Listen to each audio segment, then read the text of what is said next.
দিলাম ছাড়তেছে না, এটা আমার, আমি বাসায় যাব।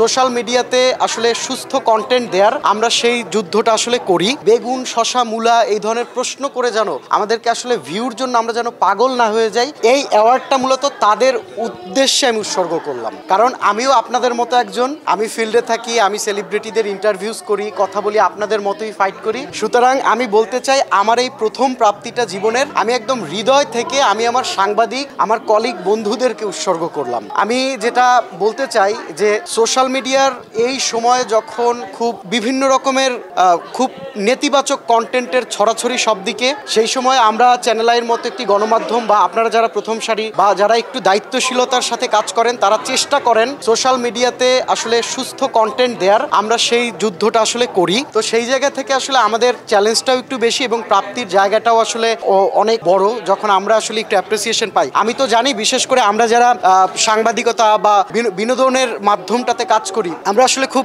অল্পতেই আসলে সুখী হই বা আত্মতৃপ্তির জায়গাটা খুব ছোটতেই আমরা খুব বেশি প্রাউড ফিল করি। সেই জায়গা থেকে আমি চাই যে আগামী দিনে এই সকল আয়োজন যারা করেন এই ধরনের আয়োজনে সাংবাদিকদের এবং বিনোদন কর্মীদের বিশেষ করে যেন একটি জায়গা থাকে এবং তাদেরকে উজ্জীবিত করা হয়, তাদেরকে অনুপ্রাণিত করা হয়। এবং আমরা চাইবো আগামী দিনে বাংলাদেশের গণমাধ্যমে বিশেষ করে প্রত্যেকটা সোশ্যাল মিডিয়া সেক্টরে, আমি যেহেতু এই সেক্টরটা নিয়ে কাজ করি, সুস্থ কন্টেন্ট আসুক এবং আমাদেরকে যেন বেগুন, শশা, মূলা এই ধরনের প্রশ্ন করে যেন আমাদেরকে আসলে ভিউর জন্য আমরা যেন পাগল না হয়ে যাই, আমাদেরকে যেন সামাজিক মর্যাদার জায়গায় যেন সাংবাদিকদের, বিনোদন কর্মীদের যেন সেভাবে মানুষ গ্রহণ করে, সেই চেষ্টাটা করব।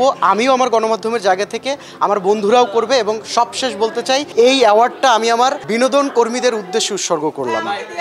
আমি কিন্তু প্রহেলিকার খুবই একজন ফ্যান, ওর কন্টেন্ট ও হচ্ছে সব জায়গায় গিয়ে খুব চিপায় চাপায় গিয়া ও কিন্তু মিলিয়ন মিলিয়ন ভিউজ নিয়ে নেয়। প্রহেলিকা তোমার জন্য থ্যাংক ইউ। দিলাম ছাড়তেছে না, এটা আমার, আমি বাসায় যাব। আমি বাংলাদেশের সাকিব আল হাসান থেকে সাকিব ভাইয়ের পর্যন্ত আমি ইন্টারভিউ নেওয়ার সুযোগ হয়েছে, খুব ছোট করে হলেও। সেই জায়গা থেকে ওই জায়গায় সাহসটা অনেক বেশি, কিন্তু দেওয়ার ক্ষেত্রে একটু ভয় কাজ করে। আমি শুভর প্রথম প্রশ্নে একটু নার্ভাস ফিল করছিলাম, তো অনুভূতি গুড, এরপর আর ভয় লাগবে না। বুবলির আমার চ্যানেলে দাঁড়াই একটা ইন্টারভিউ দিছিল, বাট বুবলি ভেরি কুল এবং এত শান্ত নদীর মতো এবং খুব মানে নিতে পারে, ভালো লেগেছে।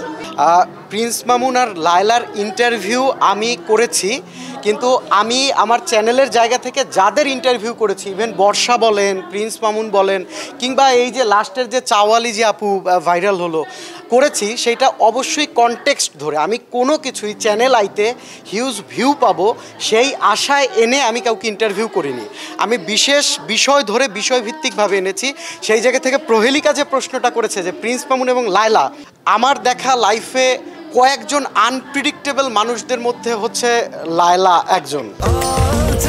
স্বাস্থ্যকর অল টাইম হানিকম, সব সময় অল টাইম হেলদি লাইফ। ওকে প্রিডিক্ট করা মুশকিল আসলে, ওর কখন গ্রীষ্ম, বর্ষা বা কখন সুখ বা দুঃখ, কোনটা সত্যি বা কোনটা মিথ্যা, সেইটা আসলে খুব মুশকিল।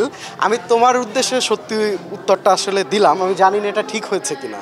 প্রথমত হচ্ছে চ্যানেল আই একটা গণমাধ্যমের জায়গা থেকে অনেক শক্তিশালী গণমাধ্যম, সেই জায়গায় একটা ভিউজ আছে বেসিক। তারপরেও মানুষ আসলে অসুস্থ প্রশ্নে বিব্রত হয়। দিন শেষে মূলা, শশা, গাজরের প্রশ্ন আমরাও দেখি, আমরাও কিন্তু একটু বিব্রত হই। এর বাইরেও ভিউ পাওয়া যায়। মানুষকে আসলে প্রিডিক্ট করতে হয়, মানুষের কাছে যেতে হলে মানুষের হৃদয়ে আসলে যে দৈনন্দিন জীবনযাপনের যে প্রশ্নগুলো আমাদেরকে আসলে ভাবায়, সেই প্রশ্নগুলো করলেও মানুষ আসলে ভিউ দেয়।